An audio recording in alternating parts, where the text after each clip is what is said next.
자, 31번 보도록 하겠습니다. 마이크로 필름으로 촬영한 후에 원본과 필름을 문서 보존하고자 할 때 보존 표시를 올바르게 한 것은, 자, 우리가 문서를 보존을 하겠다라고 이제 얘기를 많이 하죠. 원래 마이크로 필름이라는 게 뭔가요? 여러분들 그거 생각하시면 돼요. 마이크로 필름 그러면은 예전에 우리 왜 저 비디오 테이프 있잖아요. 비디오 테이프 생각하시면 돼요. 비디오 테이프. 그러니까 비디오 테이프라고 하는 것은 우리가 촬영본을 필름에 담은 거죠. 그래서 얘 같은 경우에는 그 실제로 촬영을 하고 나서 우리가 원본을 그 방송국 내에 보관을 하죠. 그리고 나서 이제 실제 그 비디오 가게 같은 데에다가 이제 이게 우리가 뭐라고 하죠? 납품하는 거? 예, 비디오 가게 판매가 이제 되는 것들은 다 뭐가 됩니까? 복사본이죠, 복사본. 복사본 필름으로 이제 유통을 많이 했었죠. 예전에 이제 비디오방, 만화방 갔다 오신 분들 많이 아시죠? 요즘으로 따지면 DVD방이랑 같은 말인데. 어쨌든, 그래서 예전에 이제 우리가 이런 거 많이 썼잖아요. VHS. 자, 이런 거. 예. 아, 이게 뭔지 모르시면 안 돼요. 아니, 물론 요즘 분들은 모를 수 있지만, 좀 연령이 있으신 분들은 이거 모르면 안 되죠. 예, 다 알죠? 그래서 이제 이런 식으로 유통을 하는데, 보존 표시를 이제 당연히 할 거면은 당연히 영구 보존을 해야죠? 예. 우리가 지금 왜 여러분들 왜 유튜브 채널에 보면 유튜브 채널에 무슨 2000년도에 그 방송했던 무슨 인기가요 방영분 요즘 유튜브로 생방송 하죠. 스트리밍 실시간으로 하죠. SBS 이런 방송국 채널에서. 네, 여러분 이게 뭐예요? 말 그대로 이 영구 버전으로 했기 때문에 이 필름이 방송국에 보관이 되고 있어서 그거를 디지털화 작업을 한 거죠. 지금 대부분 예전에 촬영했던 이 필름으로 촬영했던 분량을 이 디지털화 작업을 거쳐서 이렇게 유튜브에 실시간 스트리밍으로 이게 송출을 하는 서비스를 하고 있습니다. 왜 그러냐면 이 당시 이제 과거에 또 이게 추억에 잠긴 내 학창 시절에 말이야, 그때 핑크이 막 잘 나갔었어. H.O.T가 막 아주 그냥 엄청나게 인기가 좋았어. 막 이러면서 추억 나누기를 이제 막 할 수 있는 그런 콘텐츠가 되게 많이 유행을 하다 보니까 방송국 측에서도 이제 어떻게 합니까? 이런 거를 이제 많이 스트리밍으로 막 내보내고 있죠. 그러니까 이때 당시 촬영했던 게 원래 필름이 있는 건데 그거를 디지털화 하면서 이런 식으로 실시간 스트리밍으로 요즘 보내고 있죠. 이게 그 가능한 이유가 왜 그런 거예요? 영구 보존 처리를 했기 때문에 가능한 거죠. 그래서 1번이 정답입니다. 자, 32번. 과학적 사무 관리가 추구하는 3S가 아닌 것은? 자, 우리가 이제 주로 3S라는 걸 많이 얘기를 해요. 자, 사무 관리 첫 번째 표준화가 돼야 됩니다. 표준화. 표준화가 필요하죠. 표준화라고 하는 것은 뭔가 규칙을 정해놓고 공통의 방식을 사용하는 겁니다. 공통의 방식으로 업무 처리하는 거죠. 일종의 이게 프로토콜이랑 원래 같은 말이거든요. 네, 이게 프로토콜이라고도 해요. 표준화라는 게 왜 필요하냐면, 여러분 생각해보세요. 아니, 팩스를 사용하는데, 예? 팩스 사용법이 어디서든 동일해야 되죠. 맞죠? 이건 당연한 얘기죠. 그래서 우리가 문구점 가서 팩스 사용할게요 그러면은 실제로 다 동일하게 사용하잖아요. 단적으로 또 뭐가 있어요? 여러분들 프린터기나 이런 거 연결할 때 USB 형태 모양으로 연결을 다 동일하게 사용하죠. 맞잖아요. USB 케이블로 우리가 다 연결하잖아요. 네, 물론 예전에 이제 LPT라는 것도 원래 쓰긴 했습니다만 이건 되게 옛날 방식이고 요즘에는 프린터는 LPT보다는 다 USB형으로 나오죠. 네, 왜 그런 거예요? 얘가 더 속도가 빠르니까. 그러니까 이걸 많이 쓰는 거죠. 그러니까 뭔가 표준화된 어떤 규격화된 그런 공통의 업무 처리 방식이 필요하다 이겁니다. 자, 그 다음에, 이제 그 다음 또 이제 필요한 게 뭐냐면은 간소화가 필요합니다. 간소화. 네, 간소화. 뭔가 간단해야 돼요.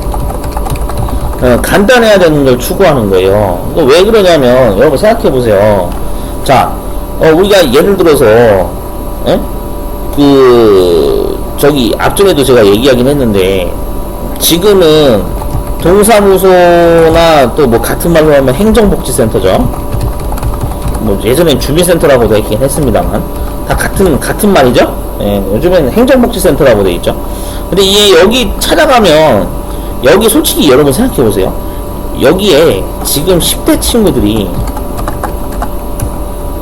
10대부터 한 30대? 30대까지는 굳이 행정복지센터에 찾아가서 방문해서 등본 발급을 받나요? 여러분 이걸 생각하셔야 돼요. 굳이 10대에서 30대 연령대에 해당되는 젊은 분들이 등본 발급을 여기서 이걸 할까요? 이게 직접 가서 받을까요? 아니에요. 절대 아니야. 네, 아니에요. 요즘에 어떻게 받아요? 민원24 사용하잖아요. 민원24. 정부24인가요? 민원24.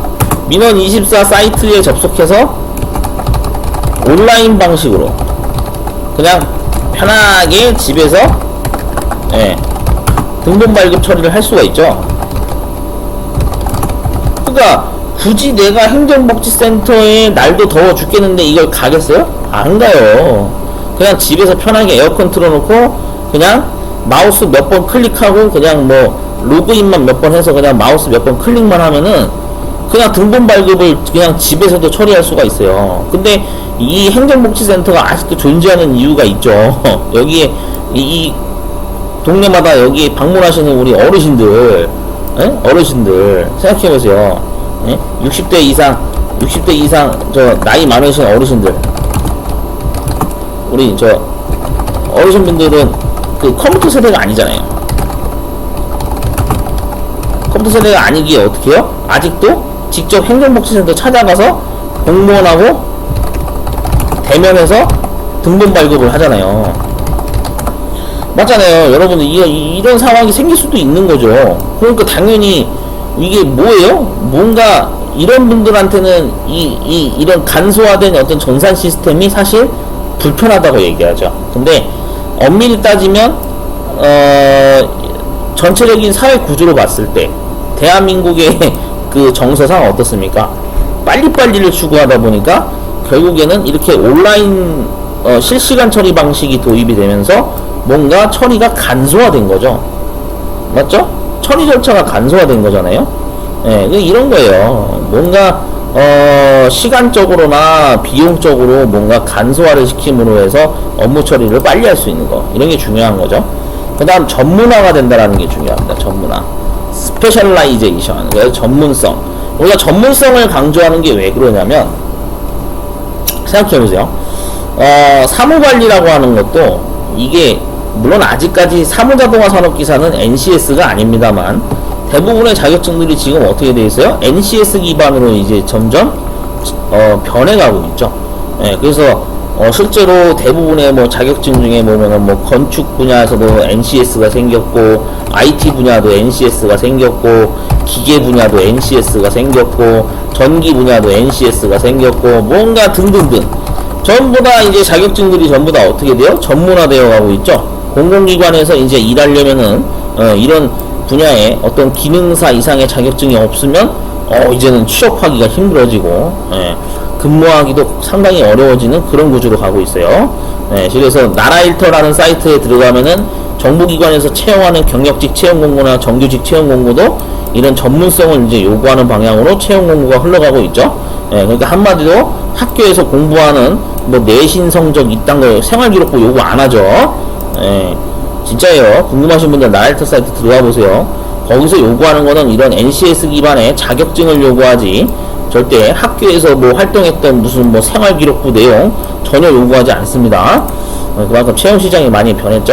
자, 그래서 전문성이 요구된다. 자, 그래서 여기서 이제 해당되는 게 아닌 것은 이제 신속화 얘는 아니에요. 네, 이거는 존재하지 않아요. 네, 세 가지 표준화, 간소화, 전문화 세 가지를 추구한다. 그래서 신속화가 아니다. 신속화는 원래 여기 간소화에 포함이 돼 있다라고 보시면 될 것 같아요. 자, 33번. 다음 중 행정기관의 사무관리 방법상 필요에 따라 나누는 자료의 종류가 아닌 것은? 자, 일단은 한번 살펴보죠. 자, 행정기관에서 사무관리 방법상 필요에 따라 나누는 자료의 종류. 자, 자료의 종류를 이제 분리를 시킬 수가 있는데 일단은 간행물이라는 게 우리가 있죠. 간행물. 네, 행정 간행물. 간행물이 뭔지 아시죠? 잘 모르시는 분들이 또 있으려나? 간행물이라는 게 뭐예요? 간행물. 좀 검색을 또 해봐야지 또. 잘 모르시는 분들이 있을 수 있으니까.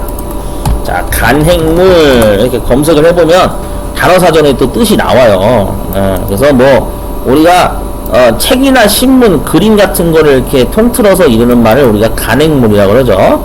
그래서 퍼블리케이션이라고도 하고 뭐 정기 간행물 뭐 이런 게 있어요. 그래서 일정한 간격을 두고 연속적으로 출판되는 뭐 어떤 신문을 제외하고는 잡지 형태가 주로 많다라고 돼 있죠. 그러니까 잡지 생각하시면 돼요. 잡지. 이게 일맥상통해요. 잡지 같은 거. 간행물. 자, 그 다음에 다음 거 볼게요. 이번에는 행정자료. 행정자료 당연히 뭐 공문서 자료 뭐 그런 거 게시판 같은 거 그런 거죠. 일반 자료 같은 것도 있을 수 있고. 이건 뭐 딱히 뭐 설명드릴 게 없네. 그래서 아닌 것은 통계자료입니다. 통계자료는 사무관리상 해당되지 않습니다. 통계자료가 틀렸어요. 자, 34번. 프로그램을 유형문에 고정시켜서 새로운 창작성을 더하지 아니하고 다시 제작하는 것을 무엇이라 하는가? 자, 우리가 단순히 복제품이라는 말 많이 하잖아요. 복제품이라는 건 뭐예요? 그냥 카피 뜬 거예요. 그러니까 원본을 그냥 복사본을 만든 게 복제품이죠. 네. 그래서 얘는 창작성이 제로죠. 완전. 전혀 창작성이 없는 거죠. 카피 뜨는 거 누가 못합니까? 다 하지. 예, 이건 뭐 내가 창작성이 전혀 없어도 카피는 누가 다 뜰 수 있죠. 예, 2번이 그래서 정답이에요. 아이고, 여기로 가야지. 자, 다음 35번. 문서를 통한 의사 전달이 잘 나타내는 거. 자, 우리가 문서를 통한 의사 전달. 의사 전달이라고 하는 것은 뭔가 내가 전하고자 하는 내용을 이제 보내는 거죠. 그래서 예전에는 우리가 의사 전달을 어떻게 했습니까? 편지로 이제 그걸 보냈죠. 네. 지금은 어떻게 합니까? 이메일로 많이 사용하죠. 네. 그 다음 뭐 공문 같은 거를 사용하기도 하죠. 네. 이런 수단을 이용해서 뭔가 내 내용을 전하고자 하는 거를 이제 전달할 수 있는데, 그래서 여기에 해당되는 게 이제 3번입니다. 전달 내용을 정확하게 전달할 수 있다. 예. 왜냐면 여기에는 내가 필요한 내용을 다 적어서 보낼 수가 있잖아요. 내 생각, 그 다음에 뭐 나의 어떤 심리 상태, 이런 것들을 막 글로 표현해서 아주 자세하게 기술해서 보내죠. 네. 의사 전달. 그 다음 뭐 일종의 국민신문고도 사실 원래 여기에 해당이 됩니다. 예, 왜냐면 어떤 민원 처리 같은 거 할 게, 신고할 게 있으면은 거기에 내 내용을 다 장문으로 적어가지고 이제 작성할 수 있죠. 예, 그래서 의사 전달은 3번이 해당이 됩니다. 자, 36번입니다. 사무 분석의 기법 중에서 사무 흐름의 상태를 파악하는 사무 공정 분석에 관한 내용이 아닌 것은? 사무 공정 분석에 관한 내용. 좀 한번 둘러보자. 자, 내용을 보면 사무의 흐름 상태 파, 이게 이제 관건인데, 여기에서는 이제 해당되는 게 뭐냐면은 표준화가 필요합니다. 아까 위에서도 우리가 언급했죠. 표준화 반드시 필요하다고. 뭔가 통일된 같은 방식을 써야 되는 거죠. 그러니까 국방부도 온나라 시스템을 쓰는 거고, 예? 그 다음에 교육부도 온나라 시스템을 쓰는 거고, 맞잖아요. 다 동일한. 이 온나라 시스템이라는 게 뭐냐면은 전자결제 시스템 얘기하거든요.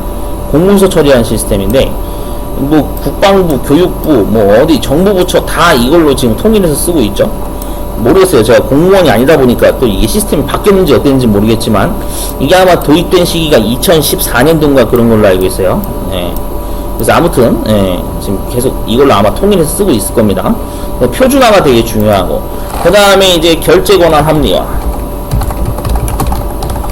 예. 결제 권한 합리화라는 거는 이제 예를 들면 그런 거예요. 공무원을 일하시는 분들은 여러분 아시겠지만, 결제권자가 만약에 출장 중이거나 또는 퇴직을 앞둔 뭐 직업보도 교육을 나간 상태다, 부재 중이다, 그러면은 이렇게 부재 중인데 그렇다고 이 사람한테 찾아가서 사인해주세요 이럴 수는 없잖아요. 맞죠? 예, 어느 정도 융통성이 필요하죠. 결제 권한을 좀 합리화시킬 필요가 있습니다. 그래서 보통 우리가 이제 대신 결제한다 뭐 이런 제도가 막 있죠. 맞죠? 예, 이거는 뭐 공무원으로 일하시는 분들은 잘 알 거예요. 아무튼 그런 게 이제 필요하고, 그 다음에 이제 작업 시간의 적정화.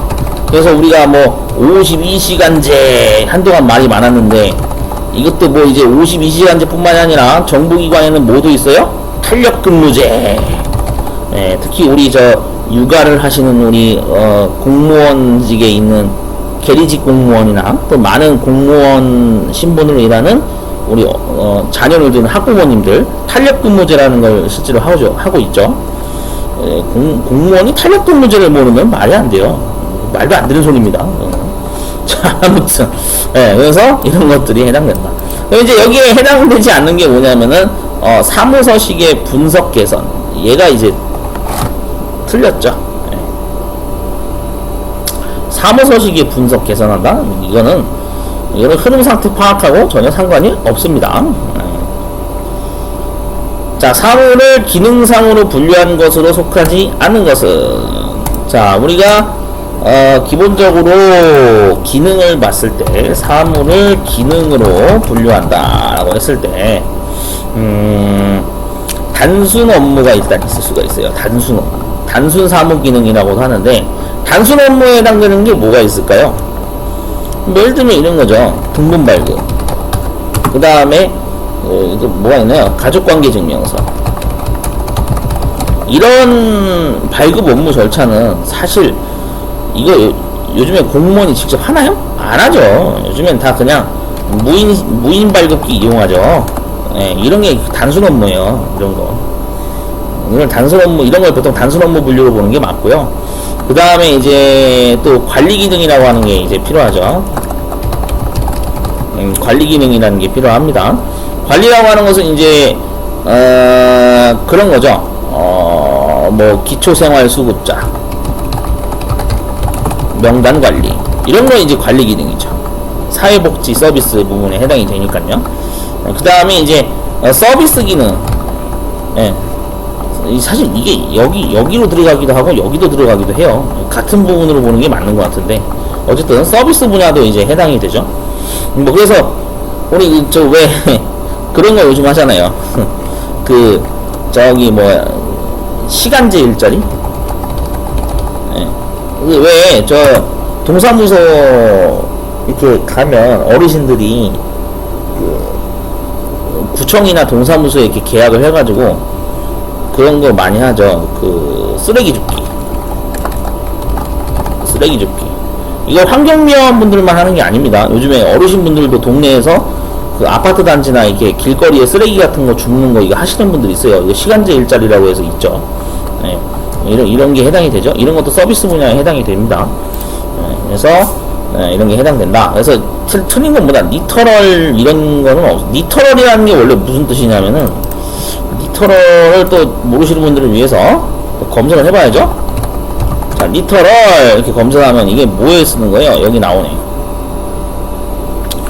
자, 컴퓨터 과학 분야에서 리터럴이란 소스 코드의 고정된 값을 대표하는 용어다.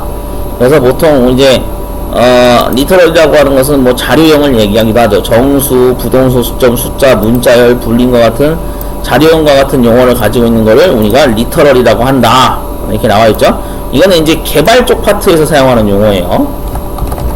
이거는 이제 주로 이제 개발 툴 관련 용어라고 그냥 생각하시면 될 것 같습니다. 흔히 말하는 코딩에서 코딩 분야에서 쓰는 용어죠.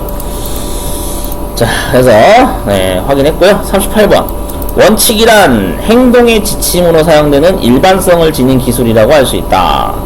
다음 중 사무조직을 설계하는 사무관리자의 조직 원칙이 아닌 것은, 자, 우리가 사무관리자의 조직 원칙은 이제 목적이 일단 분명해야죠. 맞죠? 목적이 일단 정해져야죠. 그래서 실제로 뭐 우리가 단기적으로 정하는 목적이 이제 정부기관에서 많이 편성되는 게 한동안 코로나 심했을 때 재난지원금 이런 거 많이 얘기했잖아요. 그럼 재난지원금을 편성하는 그 집행기관이 있을 거 아닙니까? 이런 조직은 말 그대로 재난지원금을 지급하기 위한 업무를 하기 위한 목적을 지닌 거죠. 자, 그럼 목적이 정해졌으면 그 다음 어떻게 해요? 기능화를 이제 해야 돼요. 기능화라는 건 이런 겁니다. 예를 들어서 데이터 수집 담당이 또 있을 수 있고, 그 다음에 지급 담당자가 또 있을 수 있겠죠. 그 다음에 또 지급 후에 뭐 어떤 그 부가적인 민원 처리 콜센터가 또 있을 수도 있겠죠. 그러니까 뭔가 이런 식으로 기능화 시켜서 그 세분화 시키는 게 중요합니다. 그 다음에 책임이나 권한을 지는 게 당연하죠. 예. 재난지원금 지급하고 나서 만약에 문제가 생겼으면은 당연히 이거는 어디서 책임져야 돼요? 정부에서 책임을 져야죠. 맞죠? 예. 애초에 정부에서 시행을 한 거니까 법을. 그러니까 이런 게 바로 책임권한 원칙입니다. 그래서 여기에 이제 해당되지 않는 게 집중화의 원칙이 아니고, 예. 기능화의 원칙의 반대가 원래 집중화의 원칙인데 집중화가 아니죠. 왜냐하면 여러분들 생각해보세요. 재난지원금을 신청한다 그랬을 때 오프라인으로 신청하시는 분들 같은 경우에는 각 지역별로 당연히 이 상담센터가 운영이 돼야죠. 그러니까 이걸 뭐라 그래요? 우리가 분산처리라 그러죠. 분산처리. 그래서 분산처리가 오늘날에는 가장 많이 쓰이고 있는 기법이기 때문에 집중화를 한다는 얘기는 뭐 서울 한 군데에만 만약에 상담센터를 만들어 버리면 그럼 대구에 있는 사람이 서울까지 가야 돼요? 에이, 그러면 너무 비효율이죠. 그러면 안 되죠. 그러니까 분산 처리 제도를 이용해야 되는 거죠. 그래서 정답은 틀린 게 3번입니다. 자, 39번. 사무 계획화의 대상으로 볼 수 없는 것은, 자, 우리가 계획을 짠다라고 하는 것은 대단히 이제 중요한 일이라고 볼 수가 있죠. 맞죠? 근데 이제 계획화를 하는데, 사무 계획. 자, 계획을 세우는 거예요. 계획을 세우는데, 이제 계획 과정에서 어떤 것들이 필요하냐? 바로 개선 발전 사항이 논의돼야죠. 뭐, 재난지원금 앞전에 지급을 해봤더니, 뭔가 좀 더 이걸 간편하게 좀 바꿀 수 있는 방법이 없을까? 뭐 이런 걸 막 논의한다든지, 뭐 그런 게 있을 수도 있고, 그 다음에 이제 적절한 어떤 정보 처리 문제. 당연히 논의가 돼야죠. 그래서 뭐, 대기열이 너무 많은데, 대기열을 좀, 분산시키기 위한 그런 정책. 이런 걸 당연히 논의할 수 있죠. 뭐, 그래서 우리 왜 자격증 시험 같은 거 보면, 이번에도 그 산업기사 그 시험 접수 제도 보면은 수도권 자리하고 지방권 자리를 나눠서 예약을 받죠. 그래서 지방권 자리를 오전 10시에 예약받고, 또 나중에 오후 2시쯤에 이제 서울, 경기, 인천 자리를 또 별도로 예약을 받고, 그런 식으로 하면서 뭔가 정보 처리 문제에 대해서 우리가 심도 있게 논의를 해야 되는 거죠. 자, 그 다음에 또 이제 해당되는 것이 바로 유기적인 관계, 능률을 올리기 위한 유기적인 관계를 유지한다. 이게 굉장히 중요한 거예요. 그러니까 우리 단적으로 보자고요. 예를 들면은 이제 군대 문제 같은 경우, 병무청이랑 국방부랑 얘네들은 따로 놀면 안 되죠. 따로 놀면 큰일 나죠. 얘네 둘은 뗄래야 뗄 수 없는 관계잖아요. 근데 얘네 둘이 따로 놀아가지고 나중에 그 이제 문제 생겨서 뉴스에 막 언론에 막 언급되고 그런 적이 있어요. 그 되게 보기 안 좋은 모습이죠. 이런 어떤 유관기관끼리는 유기적인 어떤 관계를 반드시 유지해야 되는 거죠. 네. 이런 걸 얘기하는 겁니다. 그래서 틀린 거는 임금 인상을 위한 사항, 이거는 저기다 논의해야죠. 고용노동부에다 논의해야죠. 맞죠? 아니면 최저임금 위원회가 결성돼서 거기서 논의가 돼야죠. 네. 자, 40번입니다. 사무실 내 조명 방법 가운데 그 성격이 다른 것은?